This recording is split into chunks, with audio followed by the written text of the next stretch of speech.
তোমরা সবাই কিন্তু আমার ড্রয়িং রুমটা অনেক বেশি পছন্দ করো, তাই এবার আমি আমার ড্রয়িং রুমের জন্য নতুন কি কি নিয়েছি, নতুন কি কি অ্যাড করলাম সেটা নিয়ে ছোট্ট একটা ভিডিও তোমাদের সবার সাথে শেয়ার করছি। তাহলে চলো তোমাদেরকে সাথে নিয়ে আমার ড্রয়িং রুমটা একটু নতুন করে সাজাই।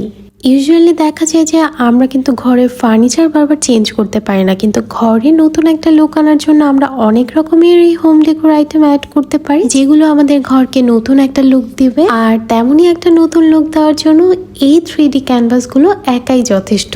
এই ক্যানভাসগুলোর সৌন্দর্য ভিডিওতে কতটুকু বোঝা যাচ্ছে আমি জানি না, তবে ক্যানভাসগুলোর সামনাসামনি অনেক বেশি সুন্দর, অনেক বেশি প্রিটি। পুরো ঘরের লুকটাই কিন্তু চেঞ্জ করে দিয়েছে। আমার সোফার কালারের সাথে ম্যাচ করে এই ক্যানভাসগুলো নেওয়া হয়েছিল। আর আপুর হাতের কাজের ডিটেইলিং অ্যান্ড ফিনিশিং সবকিছু এক কথায় অসাধারণ ছিল। এখানে রেজিনের ওয়ার্ক ছিল, টেক্সচার আর্ট ছিল, সবকিছু মিলিয়ে অসাধারণ ছিল আপুর কাজটা। আমার এটা কিন্তু টোটাল 4 পিসের একটা কম্বো সেট ছিল, কিন্তু তোমরা কিন্তু তোমাদের পছন্দ মতো ডিজাইন কালার অনুযায়ী আফিয়াস আর্টিসি পেজ থেকে কাস্টমাইজ করে নিতে পারবে। দেন আমি আমার আগের কার্পেটটা সরিয়ে নতুন একটা কার্পেট এখানে বিছিয়ে নিয়েছি। আর এই কার্পেটটা নিয়েছিলাম গ্রিন হাউস বিডি থেকে। এটা কিন্তু অনেক বেশি সুন্দর ছিল। সাইডে যে জামদানির মতো ব্ল্যাক কালারের বর্ডারটা, এটা আমার বেশি ভালো লেগেছিল। আই গেস আমাদের সবার বাসার লিভিং এরিয়ার মাঝখানে যে একটা স্পেস থাকে, ওই স্পেসটার জন্য এই কার্পেটটা একদম পারফেক্ট একটা সাইজ। তারপর চলো আমার কুশন কভার গুলো চেঞ্জ করা যাক। আমি এখানে পাখি থেকে 5 পিসের একটা কুশন কভারের সেট নিয়েছিলাম। এই কভার গুলোর ফেব্রিক কিন্তু বেশ প্রিমিয়াম ছিল। আর আমি এখানে 16x16 সাইজটা নিয়েছিলাম। তোমরা কিন্তু তোমাদের পছন্দ মতো সাইজ নিয়ে নিতে পারবে।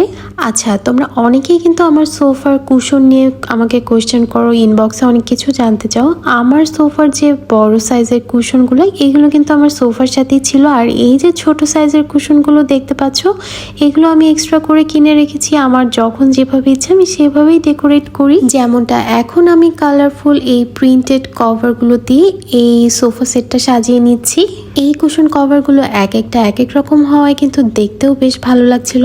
আমি তো খুবই স্যাটিসফাইড ছিলাম। এইটা ছিল আমার লিভিং এরিয়ার সোফার সাইডের লুক। এর অপোজিটেই আছে টিভি এরিয়া, যেখানে নতুন করে একটা কর্নার সাজিয়েছি। এটার ভিডিওটা তো তোমরা নিশ্চয়ই দেখে ফেলেছো। আর হ্যাঁ, এবার আমি আমার ড্রয়িং রুমে একটু সবুজের ছোঁয়া রাখার চেষ্টা করেছি। রিয়েল প্ল্যান্টগুলোই বেশি রেখেছি।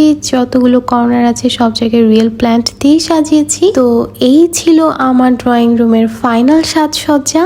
মাঝে মাঝে ঘরের লুক চেঞ্জ হলে কিন্তু ভালো লাগে। যেমনটা নিজেদের লুক চেঞ্জ করতে ভালো লাগে, ঠিক সেমনিভাবে ঘরকে নতুনভাবে সাজাতে ভালো লাগে।